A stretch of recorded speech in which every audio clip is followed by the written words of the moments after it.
আসসালামু আলাইকুম। আজকে বিপিএলের মেগা ফাইনালে অংশগ্রহণ করবে দুইটা টিম, রাজশাহী ভার্সেস চিটাগং। আপনাদের কি মনে হয় কোন টিমের জয়ের পার্সেন্টেজ বেশি? আমাদেরকে জানান। যেহেতু আমার বাড়ি রাজশাহী, তো আমি আসলে রাজশাহী সাপোর্ট করব এবং রাজশাহী টিমটা আপনারা দেখবেন খুব ব্যালেন্স একটা টিম তারা বানিয়েছে।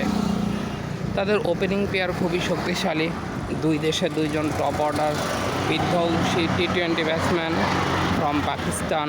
সাহেবজাদা ফারহান আছেন, বাংলাদেশের তানজিদ হাসান তামিম আছেন। এরা দুজন যদি 10 ওভার টিকে খেলে তাহলে অন্য টিম শেষ। সাহেবজাদাও 6 মারতে এক্সপার্ট, তানজিদ তামিম উনিও 6 মারতে এক্সপার্ট। তো 10 ওভার না, 6 ওভার টিকলেই প্রতিপক্ষ টিমকে তারা ঘুরায় দেওয়ার মতো অ্যাবিলিটি তাদের আছে। নাম্বার 3, ওপেনিং দুইজন ধ্বংসাত্মক খেলবে। নাম্বার 3-এ নাজমুল হোসেন শান্ত, ধরেও খেলতে পারেন, পিটিও খেলতে পারেন। নাজমুল শান্ত যদি টিকে যায় তাহলে সেঞ্চুরি, বোঝা নেন। নাম্বার 4-এ থাকবেন কোল কাস্টমার কেন উইলিয়ামসন ফ্রম নিউজিল্যান্ডের লিজেন্ডারি প্লেয়ার যে কয়জন আছেন তার মধ্যে অন্যতম হচ্ছে কেন উইলিয়ামসন। অনেকে বলে থাকে নিউজিল্যান্ডের যে কয়জন ব্যাটসম্যান প্রডিউস করছে সর্বকালের অন্যতম সেরা ব্যাটসম্যান, এবং কেন উইলিয়ামসন যেহেতু মাঠে থাকবেন তিনি ক্যাপ্টেন্সিতেও নাজমুল হোসেন শান্তকে ভালো রকমই ব্যাকআপ দিতে পারবেন। তাহলে নাম্বার 4 পর্যন্ত খুবই সুন্দর ব্যাটিং অর্ডার। এরপর নাম্বার 5-এ কে থাকবেন? নাম্বার 5-এ বাংলাদেশি মিডল অর্ডার ব্যাটসম্যান মুশফিকুর রহিম।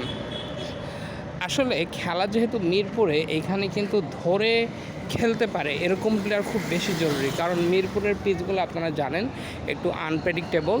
তো মিরপুরের জন্য খেলার বস হচ্ছে আপনার শান্ত, কেন উইলিয়ামসন, মুশফিক, তিনজনই বস। সো নাম্বার 5 পর্যন্ত ব্যাটিং সলিড বলাই যায়। নাম্বার 6-এ এমন একটা ব্যাটসম্যান আমাদের দরকার যিনি পাওয়ার হিট করতে পারেন, কারণ শেষের দিকে তো 3-4 ওভার থাকে, এখানে পাওয়ার হিট করা খুবই জরুরি। তো নাম্বার 6-এ থাকবেন জিমি নিশাম। কিছু বলার নাই, উনি টিকে গেলে খবর আছে, যেটা আমরা সেমিফাইনালে দেখছি। ম্যাচ একাই ঘুরাই দিয়েছিলেন কেন উইলিয়ামসনকে সাথে নিয়ে। নাম্বার 7-এ কাকে রাখা যায়? যেহেতু অলরাউন্ডার জিমি নিশাম আছেনই, সো এখানে অলরাউন্ডার না, আমাদের একটা প্রপার ফিনিশার দরকার। প্রপার ফিনিশার হিসেবে রাজশাহী টিমে যে কয়জন এখন আছে, মেহরাব আছে, রাব্বি আছে, আকবর আলী আছে। ফাইনাল ম্যাচ প্রেশার ম্যাচে we need big player, so I will go with Akbar Ali. So number 7 পর্যন্ত খুব ভালো একটা ব্যাটিং লাইন আপ থাকবে। ব্যাটিংয়ের 7 জন আমরা যদি সামারি করি তাহলে সাহেবজাদা ফারহান থাকবেন, তানজিদ তামিম থাকবেন, Najmul Shanto, Kane Williamson, Mushfiqur Rahim, Jimmy Neesham and Akbar Ali. Allrounder হিসেবে জিমি নিশাম থাকবেন, আর কাউকে মনে হয় না 6 নাম্বার বলার হিসেবে দরকার আছে। এরপর 4টা বলার, উই নিড 4 পিওর বলার।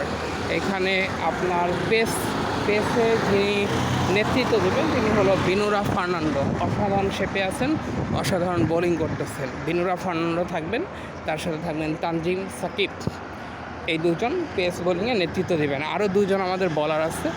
এখানে আসলে রাজশাহী টিম ম্যানেজমেন্ট একটা মধুর সমস্যায় পড়বে, রিপন মণ্ডলকে নিবে নাকি সাকলাইনকে নিবে।